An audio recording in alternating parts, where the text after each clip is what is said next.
திருநெல்வேலி மாவட்டம் திம்மராஜபுரம் அப்படின்ற ஊர்ல தேசிய தலைவர் தெய்வீக திருமகனார் ஐயா பசும்பொன் முத்துராமலிங்க தேவருடைய திருவுருவ சிலையை சமூக விரோதிகள் பெட்ரோல் கொண்டு வீசி சேதப்படுத்தி இருக்கிறார். இது நேற்று காலையில் நடந்தது. ஆனால் இப்பொழுது வரை எந்த நடவடிக்கையும் எடுக்கப்படவில்லை, எந்த குற்றவாளியும் கைது செய்யப்படவில்லை. இதுவே ஐயா கலைஞர் மு கருணாநிதி அவருடைய சிலையாக இருந்திருந்தாலோ, பேரறிஞர் அண்ணா சிலையாக இருந்திருந்தாலோ, தந்தை பெரியார் சிலையாக இருந்திருந்தாலோ, அண்ணல் அம்பேத்கர் சிலையாக இருந்திருந்தாலோ இதற்குள் நடவடிக்கை எடுத்து குற்றவாளிகளை கைது செய்திருப்பார்கள். ஏன்னா அவங்கள பொறுத்த மட்டும் தேவ சமுதாயத்துக்காரன் இடிச்சுவாங்க, எவ்வளோ அடித்தாலும் தாங்குவான், அவன் எதிர்த்து கேள்வியும் கேட்க மாட்டான், ஒன்றா சேர்ந்து வரவும் மாட்டான். ஆனால் நம்ம இதுக்கெல்லாம் நடவடிக்கை எடுக்க வேண்டாம் என்று நம் தலைவருடைய சிலையை யார் என்ன செய்தாலும் இவர்கள் கண்டுகொள்வதே இல்லை.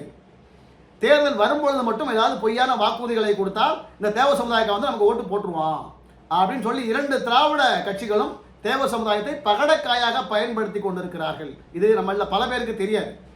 கடந்த 30 ஆண்டுகளாக மதுரையில் இருக்கக்கூடிய விமான நிலையத்துக்கு தேவர் பேரை வைக்கிறேன், எனக்கு ஓட்டு போடுங்கன்னு சொல்லி உங்கள்கிட்ட ஓட்டு வாங்கினாங்களா? இது வரைக்கும் பேர் வச்சிருக்காங்களா? வைக்கல. இதே மாதிரி பல அசம்பாவிதங்கள் நெல்லையில் நடந்த எத்தனையோ கொலைகள் நடந்திருக்கு. இதற்கு தேவர் சமுதாயக்காரன் சம்பந்தம் இல்லைனா கூட அவன் மேலே பொய் வழக்க போட்டு அவனை உள்ள தள்ளுவாங்க. இந்த மாதிரி தொடர்ந்து வஞ்சியக்கூடிய சமுதாயமாக தேவர் சமுதாயம் இருக்கிறது. அதனால் விழித்துக் கொள்ளுங்கள், தேவரின மக்களே விழித்துக் கொள்ளுங்கள். இந்த திராவிட கட்சிகள் நமக்கு எதுவுமே பண்ண மாட்டாங்க. இன்னைக்கு திமுக பொறுத்தவரை தமிழகத்தில் எத்தனை ஜாதிகள் இருக்குன்னு கேட்டால் ஒரே ஜாதி தான், அந்த ஒரு ஜாதி தான் ரொம்பவும் கஷ்டப்பட்டு இருக்காங்க. அவங்களுக்கு தான் அனைத்து சலுகைகளும் கொடுக்கணும். அந்த சமுதாய தலைவர் தான் நம்ம முக்கியத்துவம் கொடுத்து உள்ள தூக்கி வைக்கணும். வேற எல்லாமே பணங்காசு மூட்டை கட்டி வச்சிருக்காங்க, எங்கள் வீட்டில் மரம் வச்சு உலுக்கி பணம் வச்சிருக்காங்க, என்ன மற்ற பிள்ளைங்கள்லாம் நல்லா வசதியாக இருக்காங்க அப்படின்ற மாதிரி அவங்களுக்கு எண்ணம். தமிழகத்தினுடைய முதலமைச்சர் ஐயா மு க ஸ்டாலின் அவர்களே, நீங்கள் சொல்கிறீங்கல்ல என்னை இளைஞர்கள்லாம் அப்பாவாக பார்க்குறாங்க அப்படின்னு சொல்லிட்டு. ஆமாம், நாங்கள் உங்களை அப்பாவாக தான் பார்க்குறோம், சரியா? ஆனால் நீங்கள் எல்லா பிள்ளைகளுக்கும் ஒரே மாதிரி அப்பாவாக இருக்கீங்களா? கிடையாது. இஸ்லாமியர்களுக்கு ஒரு மாதிரி இருக்கீங்க, கிறிஸ்தவர்களுக்கு ஒரு மாதிரி இருக்கீங்க, இந்துக்களுக்கு ஒரு மாதிரி இருக்கீங்க.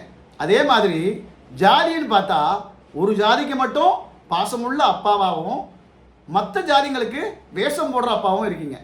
நீங்கள் இப்படி இருக்கும்போது எப்படி உங்கள் மேலே எங்களுக்கு பாசம் வரும் சொல்லுங்கள்?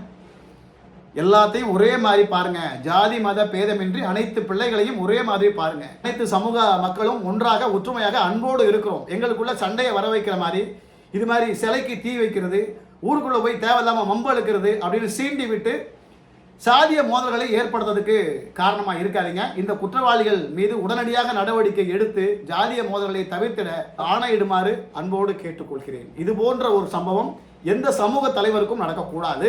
இது ரொம்ப அநியாயம், இது வன்மையாக கண்டிக்கத்தக்கது. அந்த குற்றவாளிகளை கைது செய்து உடனடியாக சிறையில் அடையுங்கள் என்று கேட்டுக்கொள்கிறேன்.